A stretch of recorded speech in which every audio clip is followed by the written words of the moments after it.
Dober večer, cenjene gledalke, spoštovani gledalci. Moje ime je Aljuš Pertinač.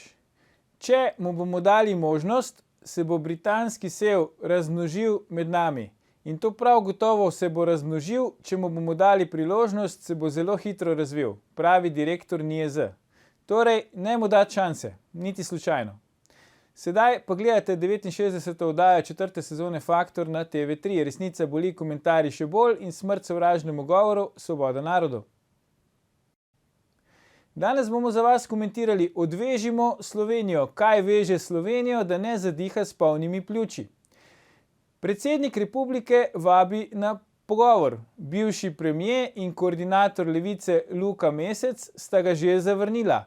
Rada bi bila premierka Tanja Fajon, bo prišla, ampak je skeptična. Kaj preprečuje Sloveniji, da bi zadihala s polnimi pljuči, nam bosta pomagala razvozlati naša stalna komentatorja. Magister Sebastijan Jeretič in dr. Matevž Tomšič. Dobrodošla. Dober večer. Lepo zdrav.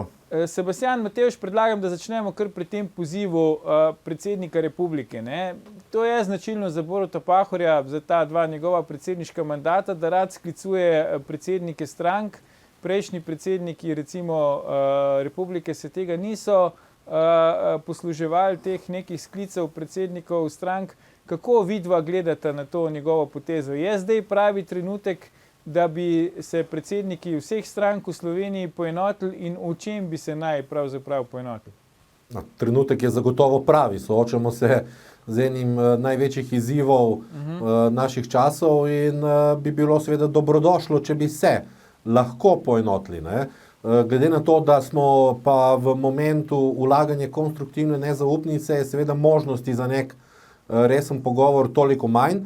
Mogoče je tajming izbral tudi zaradi tega, ker ni bilo jasno, ali bo ali ne še enkrat vložena konstruktivna nezaupnica, kot je Erjavec danes povedal, bo, in je verjetno dobro najprej počakati, da se v parlamentu preštejejo in se bo potem videlo, ali ima še smisel nek tak pogovor. Je pa to dobrodošla poteza strani predsednika v skladu z njegovo politiko in to seveda je ena bistvenih funkcij predsednika države v takem političnem sistemu, da takrat, ko je v operativni politiki situacija taka, kot je, skuša poenotiti nacionalne sile, kolikor le gre. V Sloveniji to ne uspeva, delno zaradi samih sil na terenu, ki seveda niso pripravljene na kaj takega. Drug dejavnik se mi zdi pa, da je ta, da recimo Pahorja izvoli ljudstvo in ga tudi spoštuje ljudstvo, politični prostor pa ga ne spoštuje. In zato tudi prihajajo potem taki odzivi, kot je bil recimo strani Marjana Šarca, ki je odziv, ki kaže ozek pogled na lastnih 10 do 15% in zanemarja to, da kljub vsemu, že zaradi funkcije predsednika republike, že zaradi političnega sistema kot takega, si predsednik, ne glede na to, kdo je in kaj si o njem osebno misliš, zasluži nek nivo spoštovanja. No? Ti veš, mislim, da smo tudi o tej oddaji že večkrat govorili, kakšen je moj osebni odnos recimo do njega, ampak iz spoštovanja do položaja predsednika republike seveda ne bom govoril recimo o temu in tudi če bi bil na takem položaju, kot je Marjan Šarec, zagotovo ne bi na tak način odzval. In to kaže na neki strani tudi neko politično amaterstvo, ki je prevladalo v Sloveniji in ta ozek pogled dejansko na svoj lastni vrtiček in dnevno politiko in čisto nič onstran tega. Ne. Matevž, kako ti gledaš na vse skupaj? Zakaj je po tvoje predsednik republike izbral ravno ta trenutek za ta svoj poziv na pogovore o prioritetah in prihodnosti Slovenije? No, ta poziv je v bistvu zelo konsistenten z splošno Pahorjevo predsedniško držo, ki vemo, da je zelo povezovalna, da si, kot jaz verjamem, da iskreno trudi nekako združevati sile v politiki, pa tudi širše. Vemo, da je imel v teh dveh mandatih kar nekaj takih pobud, recimo ta pobuda o narodni spravi, potem dejansko ves čas si je nekako prizadeval, da se politične stranke, da se oba politična tabora nekako zbližata, ne? Ampak jaz menim, da kljub tej dobronamernosti, ne, jaz tudi to pobudo vidim kot nekaj, kar bi bilo koristno lahko, da je nekako bolj kot ne obsojena na neuspeh, da je tukaj mogoče preveč optimistična, ne, ker vemo, kako je slovenski politični prostor polariziran, da ta polarizacija v bistvu narašča v zadnjem času, ne, in vemo, kako konec koncev je, kakšne so odnosi med posameznimi političnimi akterji, med vlado in opozicijo, ne, da je veliko nestrpnosti, veliko izključevanja na različnih straneh in da ja, ne, tudi odzivi, kakršen je bil od Marjana Šarca, so na ta način pričakovani. Ne. Vemo, kako se je obnašala oziroma kako se obnaša opozicija v tem mandatu, da je v bistvu zelo destruktivna, ne, po moji oceni, tako destruktivne opozicije še ni bilo, v tem smislu je tudi sam izraz konstruktivna nezaupnica, ki da jo vlagajo, konstruktivna, dokaj neprimeren, ne, čeprav gre tukaj za dejansko nekakšen terminus technicus, ampak kakorkoli že, ne, in jaz menim, da ja, da ta pobuda, ne, ki bi bila tudi svoji vsebini dobrodošla, ne, da dejansko situacija je takšna, ne, da bi bilo iskanje nekega ali pa doseganje nekega širšega konsenza nedvomno dobrodošlo, ne, ampak dvomim, da bo imela neke učinke. Ja, zdaj, Matevž, ne, ko si že rekel, mene ta konstruktivna nezaupnica malo spominja na konstruktivno kritiko, ne, ki smo jo iz prejšnjega sistema bili navajeni. Sebastian, zdaj, Marjan Šarec je obtožil predsednika Republike Pahorja, da je v dogovoru z Janšo sklicuje ta sestanek. No, Pahor je sicer to zanikal. Kaj ti meniš, ne? Je res Janez Janša, premier, prosil Pahorja, da skliče ta sestanek, tako kot nekako pač trdi Marjan Šarec? Ne, jaz se strinjam, da je to en konsistentna poteza predsednika Pahorja že 30 let. Dejansko počne, je to rdeča nit njegove politike. Ne. Če se spomniš, prva poteza po izvolitvi na mesto predsednika Združene liste socialnih demokratov je bila pobuda za spravo.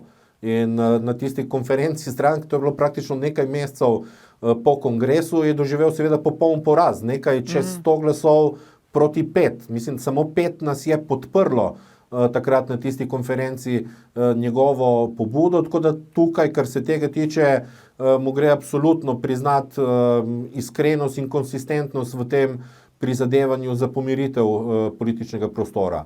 Vprašanje je, ali je sam sploh verjel v to, da bi bilo možno, mislim pa, da se je čutil dolžnega vsaj poskusiti. Saj, če pogledamo že nekaj intervjujev, ki jih je imel zadnje mesece, je govoril o tem, da bi bilo nujno poenotenje, da je nujno tudi, da se zdaj razčisti zadeva v parlamentu, da se preštejejo, da se vidi, ali ima ta vlada še vedno večino, ali obstaja neka druga večina, čisto zaradi tega, ker so pred nami dejansko pretežki izzivi, da bi živeli v tej senci neke umetno ustvarjene vladne krize, ki jo KUL že nekaj mesecev pumpa z napovedjo, da ima, zdaj če se spomnimo, že septembra so govorili, da imajo 46 glasov, tako da je prišel čas, da se končno v parlamentu preštejejo. Tako da jaz vidim to potezo predsednika Pahorja kot iskreno in v skladu z temeljno rdečo nitjo njegove politike. Ja,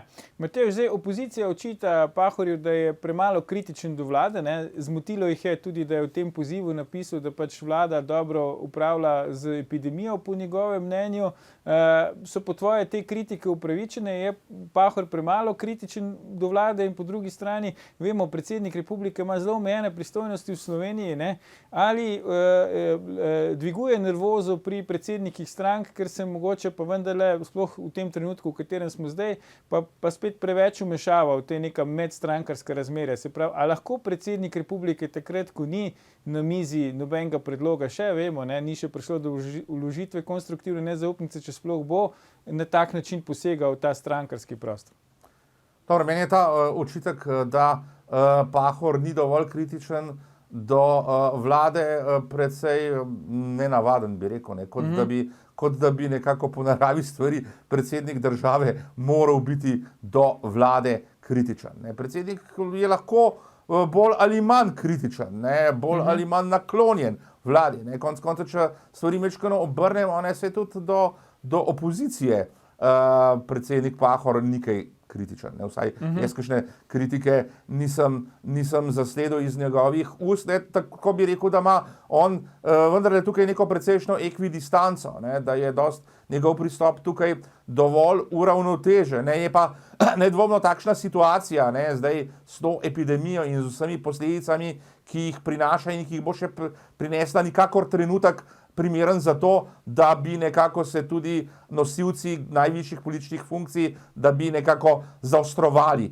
medsebojna razmerja. Ne, tudi neko to pričakovanje, ne, da bi moral zdaj Pahor nastopati na nek nasprotniški način, da bi moral vladi konterirati, mi deluje precej nezrelo. Ne. Tukaj pač je izraz neke dejansko mogoče celo malo infantilne drže, ne, ki se kaže vsakdo, ki ni tako usmerjen, kot smo mi, ne, da je problematičen. Vsak, ki ne napada vlade, ki ne deli stališč koalicije KUL, ne, da je zdaj tukaj problematičen. In tudi to vrstni odzivi, recimo bivšega premierja Šarca, so tukaj, bi rekel, precej infantilni. Ne, kaže na neko zelo visoko stopno nezrelosti. Ne, in ja, se tukaj to, kar mnogi poudarjajo, tudi predsednik Pahor, da bi se morali nekako prešteti, ne, ta fraza se v zadnjem času dosti pojavlja. Jaz bi rekel, da je dejansko že skrajni čas za to, da se neka ta melodrama ali soap opera ali kakorkoli že to imenujemo v povezavi z koalicijo KUL, da se končno neha, da vendarle bomo lahko videli, a imajo dovolj podpore, a jo nimajo, ker dejansko tudi meni osebno je ta situacija, ki se zdaj kar nekaj vleče in ne konča dosti nevzdržna. Ne. Naj to tako konstruktivno nezaupnico čim prej vložijo, da bo potem vsaj za nek čas mir. Vse verjetno prešteti se ni problem je šteti do 46, s tem pa znamo imeti težave. Ne? Ampak bomo šteli naprej po oglasih, tako da ne nam uiti gledalke, gledalci, se vrnemo po oglasih, ko nadaljujemo s komentiranjem, kaj preprečuje Sloveniji, da bi zadihala s polnimi pljuči. Ostanite.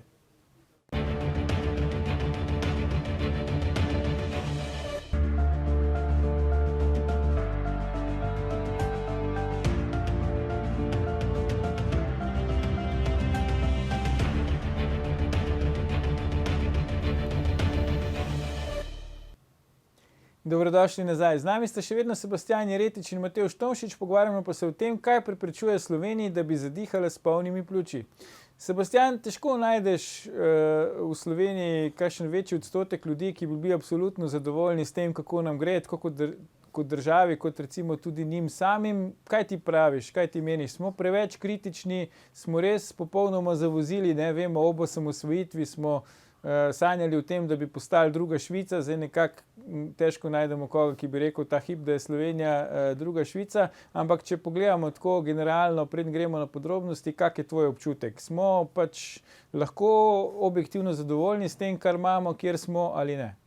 Jaz mislim, da bi vsekakor lahko bili dosti bolj zadovoljni, kot smo. Ne? In na vprašanje, kaj nas duši, je mogoče odgovor tudi to, da nas dušijo naše pretirane ambicije. Ne? Mogoče je pa to, mogoče je to tisto, kar lahko kot nacija v tej fazi dosežemo.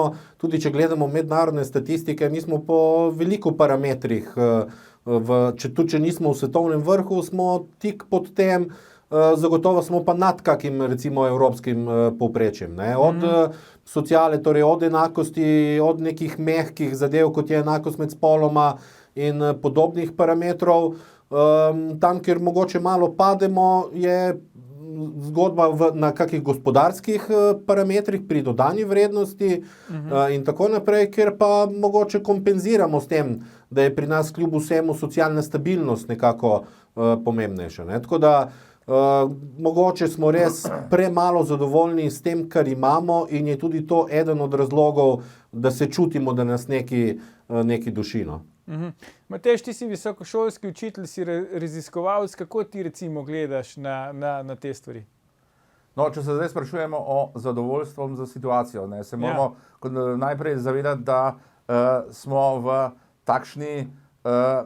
takšnih razmerah trenutno, Da ne moramo biti ne zadovoljni. kličejo To drži, ja. k zadovoljstvu. Ne? Jaz mislim, Ja. da trenutno v tej situaciji, ne, ko je ta epidemija zdaj traja, koliko zdaj že skoraj eno leto, ne, ko smo zdaj zaprti doma ali pa zelo omejeni v svojem gibanju že par mesecev, da pač bi tudi drugje v Evropi ni prav veliko ljudi, ki so zelo zadovoljni z situacijo. Pogledamo, imamo proteste v Nemčiji, Ja, na se to Nizozemskem. drži, ampak tako in sem bolj tudi mislil, a veš, tako, 30 let od osamosvojitve, če pogledamo zdaj bolj daljše obdobje. No, ne toliko tukaj to COVID, vprašanje verjetno. zadovoljstva, ali pa Ja. mogoče bi bolj jaz govoril o nekih konkretnih dosežkih, Okej. dejanskem stanju. Ne? To je pa vedno stvar primerjave, ne? Odvisno je, s kom se primerjamo. Ne? Če se primerjamo recimo z bivšo državo, ne, s stanjem v tedanji državi, kljub vsej razširjeni jugonostalgiji, pa nostalgiji za bivšim režimom, ne, je nedvomno država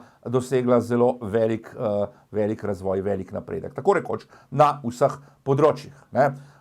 In zdaj pa spet pridemo do neke, recimo temu, mednarodne komparacije. Ne. Če vzamemo kot neko merilo Švico, ne, Ja. Kot si omenil, smo včasih govorili, da bomo postali v času osamosvajanja, da bomo postali druga Švica.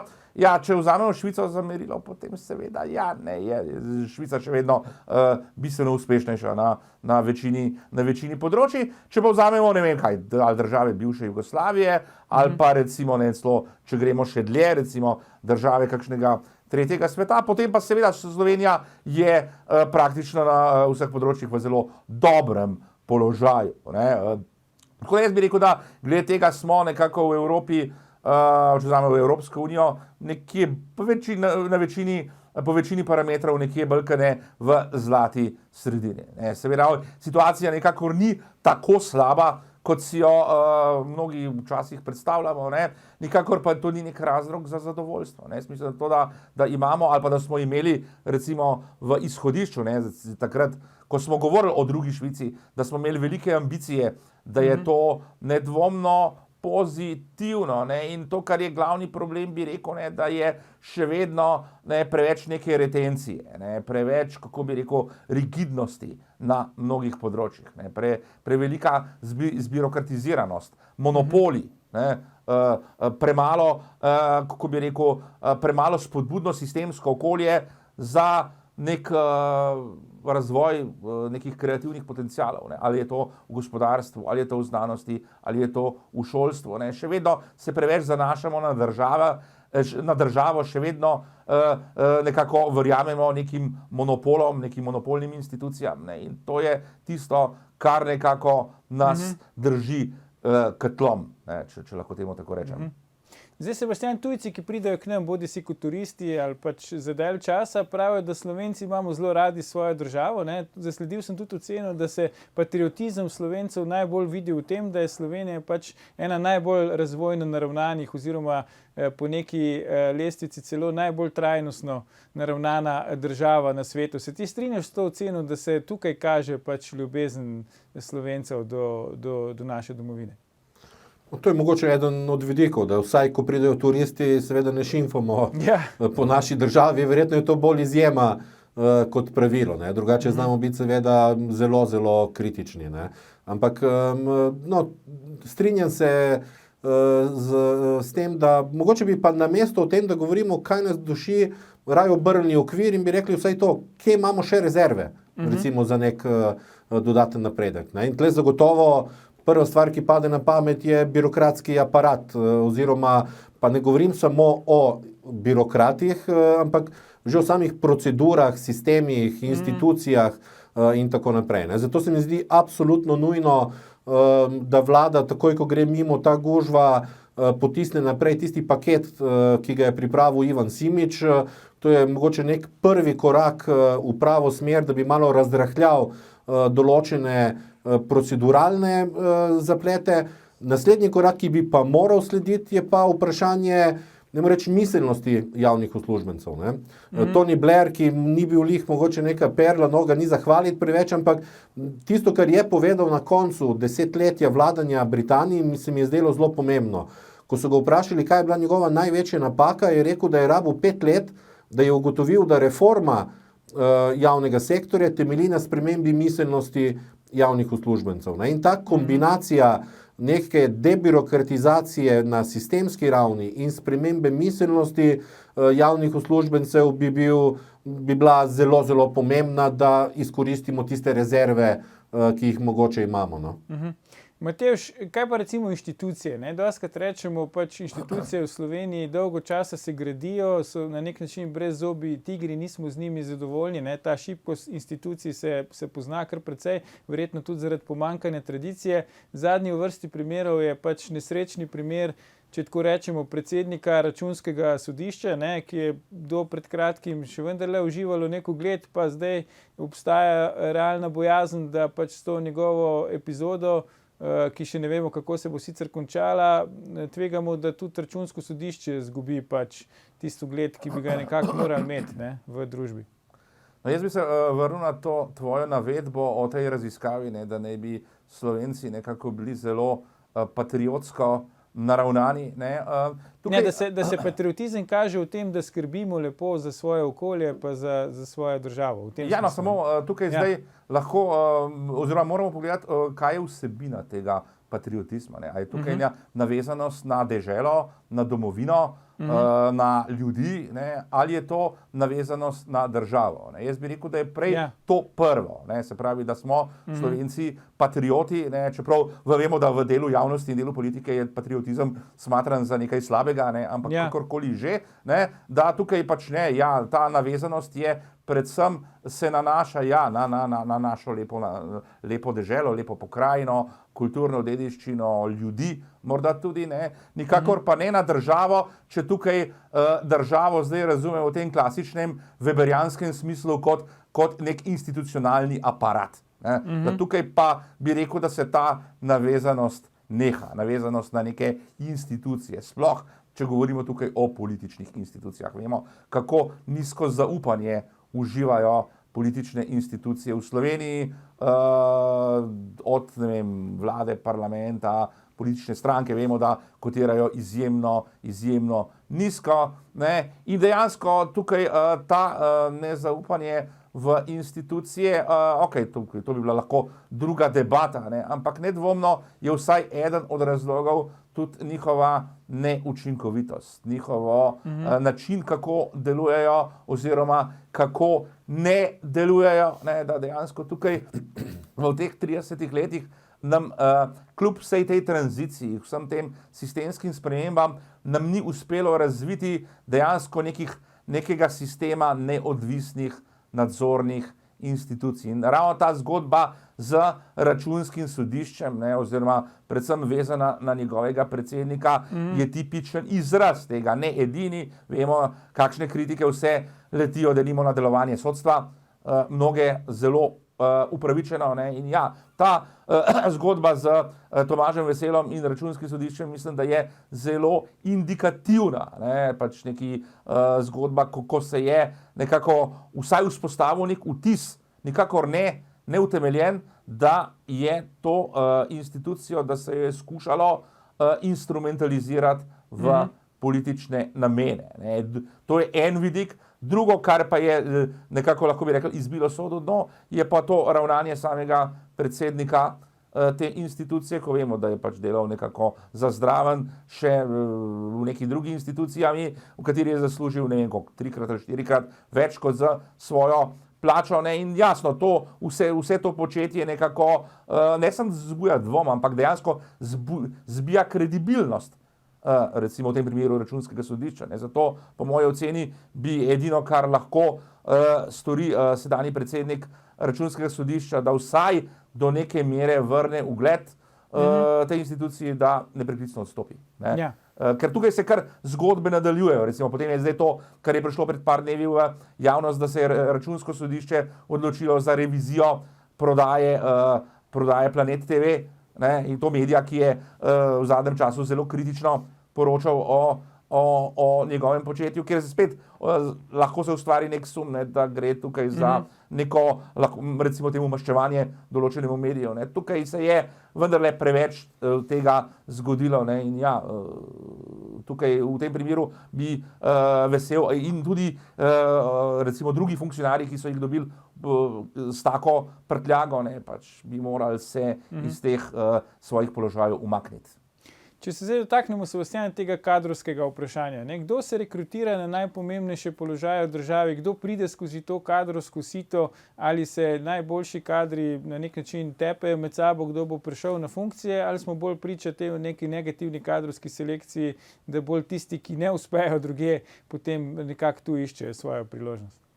Jaz mislim, da je tudi tukaj situacija mešana. Ne? Imamo takšne in drugačne primere. Je pa zagotovo eden od problemov Slovenije, da je premalo meritokracije, da se torej premalo daje po zaslugah, po dosežkih, po rezultatih, po kapacitetah in da preveč vplivajo kakšni drugi dejavniki tudi pri kadriranju. Spet obstajajo take in drugačne prakse, mislim pa, da na veliko položajev kljub vsemu le pridejo kompetentni ljudje in da tako velja enako tudi za institucije. Ne? Imamo institucije, ki delujejo zelo, zelo dobro in na koncu je vse odvisno od vodenja in od ljudi, ki v teh institucijah delujejo. Ne? Imamo pa problem, ko se hoče nekaj popraviti. Recimo, ko že nekaj let se vali ta predlog, da bi se določene agencije povezale, zaradi tega, da bi imele močnejše strokovne službe.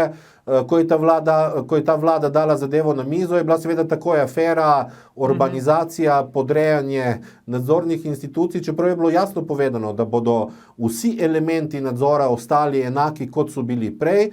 Skupne službe bodo pa imele združeno stroko. Če imaš ti recimo enega pravnika, ki je specialist za neko posebno področje, seveda jih nimaš 6 za vsako institucijo posebej. Ne? In pri nas premalo znamo izkoriščati te sinergije. Ne? Enako smo videli recimo pri tej razdrobljenosti Slovenije na občine, ki je prinesla veliko dobrega. Številni kraji so se razvili, ki se v sklopu velikih občin zagotovo ne bi mogli. Po drugi strani je pa seveda propadel nek regijski razvoj, regijski dogovor. Zato me veseli, ker zadnje čase vidim trende recimo nekega povezovanja na tisti ravni in to so vse tiste rezerve, ki jih lahko boljše izkoristimo recimo na vprašanju, ki si ga prej odprl, to je ta čisto institucionalni okvir. Ne? Ja, zdaj, Matevž, če pogledamo recimo še vprašanje korupcije, ne, praktično ni javnega razpisa v Sloveniji, da ne bi bil deležen nekih očitkov o korupciji, zdaj upravičenih ali neupravičenih, a imamo tudi tukaj težavo, da že vnaprej pač ne zaupamo nikomur, tudi če je na neki pač javni funkciji, na nekem položaju, vendarle je po nekem postopku tja prišel. Kako ti gledaš na to? Je korupcija res tako razširjen problem v Sloveniji, ali mi že vnaprej pač vsega po strani gledamo, ker nismo navajeni, spet tradicionalno ne, da bi imeli škarje in platno v svojih rokah. Zmeraj smo morali pač poslušati navodila nekje od zunaj, najprej iz Dunaja, potem iz Beograda.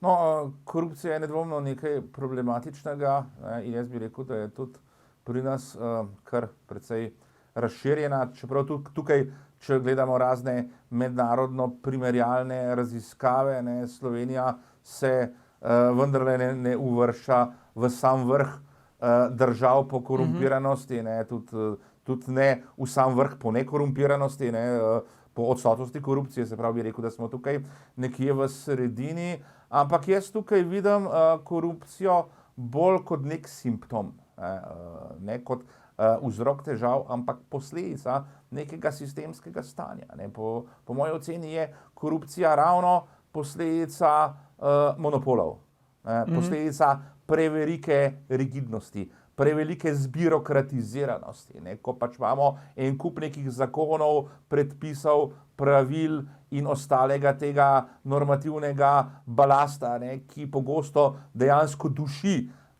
delovanje ljudi, recimo ali v poslovnem svetu ali drugače. Ne, in pač tukaj preprosto je ena od rešitev v takšni situaciji, ne, da nekdo poskuša to obiti, seveda na način, recimo, da ali podkupi nekega uradnika, regulatorja, ne, in potem pride do pač nekih rezultatov, ki so zanj ugodni. Ne. Jaz tukaj kot zdravilo za korupcijo vidim neko bolj odprto okolje, ne. Neko okolje, ki omogoča konkurenco. Ne. Vidim debirokratizacijo. Ne. To bi rekel, da tukaj se jaz s Sebastianom povsem strinjam, ne, da to bi moral biti eden ključnih ciljev aktualne vlade, ne. Se pravi, uresničiti dejansko ta debirokracijski program. Ne. In na ta način bi se storilo največ za zmanjšanje korupcije. Ne. Korupcija ni problem korupcije v tem, da so na ključnih pozicijah nemoralni ljudje. Ne. Tudi ni rešitev na ta način, kot so si recimo tudi kakšni pri nas zamislili, ne, da bi prišli na položaje neke ljudje, ki so bolj recimo temu visoko etični. Ne. Ker to pač v praksi ponavadi se ne zgodi ali pa se lahko celo sprevrže v svojo nasprotje. Ne, da tisti, ki se sklicuje na neko visoko etiko, se potem izkaže, da je vse prej kot takšen. Ne, ampak ja, rešitev je v tem, da se naredi neko sistemsko okolje, neko tako normativno okolje za čim bolj pregledno, ne, in takšno, da omogoča konkurenco, da omogoča neko odprto sodelovanje, da omogoča to, da različni recimo akteri, ne, recimo na gospodarskem področju različni ponudniki storitev, ponudniki izdelkov, ne, da se lahko vključujejo na trg, ne, brez nekih ovir. Na recimo izobraževalnem področju to pomeni, da imamo različne institucije, ne, da imamo javne institucije, zasebne institucije, kjer nobene niso privilegirane, nobene niso zapostavljene. Ne. To je glavna, po mojem, kako bi rekel, glavno zdravilo za korupcijo, pa tudi za mnoge druge probleme, o katerih konec koncev zdaj govorimo. Zdaj, Sebastian, ne, mi da spadamo med čudake, ne, v mladih letih, že tam v 90-ih so se vključila v neko pač strankarsko politično življenje, ne.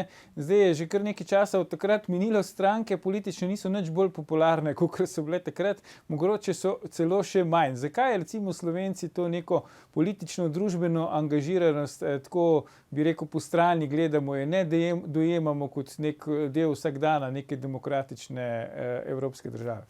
No, delno je to inercija prejšnjega sistema, delno je bilo pa to strateško oddelano spet zaradi inercije prejšnjega sistema. Ne? V prejšnjem sistemu smo imeli CK-je ali pa še bolj tajne strukture, ki so recimo sprejemale odločitve in drugi so jih samo nekako izvajali. Podobno se je skušalo pri nas doseči. Šibkejša, ko je politika, torej legitimna, demokratično izvoljena politika, močnejše je politično podzemlje. In pri nas se je sistematično degradiralo politične stranke. Ne samo v diskurzu, ampak tudi zakonsko. Če se spomnite tistega Virantovega paketa Mister Muskolo in podobnih idej, ne, skratka, skušalo se je prikazati politične stranke kot nekaj grdega, ogabnega. Politične stranke so steber demokracije, to je temeljno orodje demokracije in pokojni profesor Bibič, ki je bil sicer partijski CK profesor, je začetek 90-ih let imel predavanja, ki bi danes zvenela za neoliberalna verjetno. In je govoril ravno o tem, da most med civilno družbo in državo so politične stranke. Ne? Pri nas se jih je sistemsko uničevalo z zakonodajo, z omejevanjem, predvsem pa s tem diskurzom, da je to nekaj grdega. In potem prihajajo ven seveda te nebuloze, ko se zgodi neka nova politična iniciativa in nekdo reče, da oni so nadstrankarska stranka ali pa nestrankarska stranka ali podobno. Ne? In to, ne vem, nisem še ene druge države zasledil, da bi imeli takšen odnos. Tudi zaradi tega se pri nas dogaja ta turbulenca v političnem prostoru, ko imamo dejansko od propada LDS-a popolnoma destabiliziran del od leve do sredine in dejansko se ne vzpostavijo te strankarski aparati. In tudi zaradi tega imamo šibko in amatersko politiko, ker se ne vzgaja neka politična profesionalnost, ampak se dogajajo politični projekti iz danes na jutri, ki potem bodisi ali povsem propadajo ali pa životarijo nekako naprej. Ne? In ta odnos do političnih strank je en del problema slovenske politike. Zdaj, Matevž, Slovenija je v bivši skupni državi veljala upravičeno za najbolj razvit del, tudi najbolj prozahoden. Nekako so nas v drugih republikah bivše skupne države so nas imeli nekako za zgled. Kako se ti danes zdi, zdaj po 30 letih, nas imajo še vedno za zgled in a smo se mi zdaj uspeli kaj premakniti od tega, da rečem Balkana, bolj na zahod proti Evropi, ali smo še zmerom nekje vmes, se pravi najbolj razviti del Balkana ali najmanj razviti del Evrope? Kako ti gledaš na to? Jaz bi rekel, da ni ne eno, ne drugo. Da Slovenija po večini teh razvojnih parametrov je v evropskem merilu nekje v sredini. So se pa vse te države, recimo bivše komunistične države, ne samo te, ki so nastale na področju bivše Jugoslavije, vendarle premaknile. Tukaj jaz bi rekel, da Slovenija je nedvomno dosegla nek premik, je dosegla nek razvoj, ampak tudi druge države so ga dosegle. Kljub vsem tem težavam, s katerimi se soočajo, vemo, da je to nezadovoljstvo za stanjem, nekaj, kar je dosti široko razširjeno, recimo na prostoru bivše Jugoslavije praktično nikjer niso prav zelo zadovoljni za svojo državo, za svojo oblastjo, ne v Srbiji, ne v Bosni, še na Hrvaškem ne, kaj tako zelo. Ampak nedvomno vse te države so nek premik dosegle. In se pravi tudi Slovenija. Tudi Slovenija, če jo zdaj primerjamo s temi državami, je po večini parametrov je še vedno na prvem mestu. Medtem ko, če jo pa primerjamo recimo z nekaterimi drugimi bivšimi komunističnimi državami, pa temu ni čisto tako. Nekatere so se Sloveniji, kar se tiče razvitosti, močno približale. Recimo, mislim, da Češka je po GDP-ju na prebivalca na kupno moč, mislim, da tam nekje ali celo pred Slovenijo. Zdaj ne vem točno, kakšni so zadnji podatki. Tako da Slovenija nek del prednosti, ki jo je imela, je nedvomno izgubila v tem času. In po moje oceni ravno zaradi te prevelike sistemske togosti, prevelike rigidnosti, zaradi preveč etatizma. Tukaj bi rekel, da v Sloveniji je vloga države ali pa vsaj neke paradržave premočna. Tukaj imamo nek paradoks, bi lahko rekli, da stranke v Sloveniji so politično relativno šibke, kljub temu, da je sistem kot tak zelo etatističen. In ja, seveda tukaj imamo pa, ko so stranke šibke, so močni tisti, ki so v nekem zakulisju. To, kar je Sebastian imenoval kot politično pozemlje, lahko bi temu rekli globoka država ali pa kot kaj drugega, ampak ja, neke strukture, ki nimajo podlage v neki legitimnosti, hkrati pa imajo zelo veliko moč, ki imajo dejansko držijo razne monopole na različnih področjih. In to je, bi rekel, da tisti glavni problem, zaradi katerega Slovenija ni napredovala toliko, kot bi lahko. Sebastian, na kratko, če lahko, smo pri koncu oddaje, ti si tudi poslovno aktiven na področju bivše Jugoslavije. Kaj zdaj, nam zavidajo ali smo jim za zgled? Ne, še vedno nas seveda gledajo zelo lepo in nas cenijo, je pa iz leta v leto več vprašanj, pa kaj je z vami narobe tu in tam. Ampak še vedno Slovenija ima izjemen ugled v regiji, lahko bi ga tudi bolje izkoristili. Ga pa izkoriščamo recimo poslovno tisti, ki recimo targetirajo te trge, imajo zelo lep sprejem in dober odnos. Evo, pa smo končali na pozitivno noto. Magister Sebastian Jeretič, dr. Matevž Tomšič, najlepša hvala za vajine komentarje. Gledalke, gledalci, to je bil odvezovalni, že 526. Faktor na TV3. Jutri bomo za vas komentirali, koalicija KUL teče dalje, se bo še naprej vrtela v krogu. Do takrat pa ne pozabite, ni vseeno, kdo kaj reče.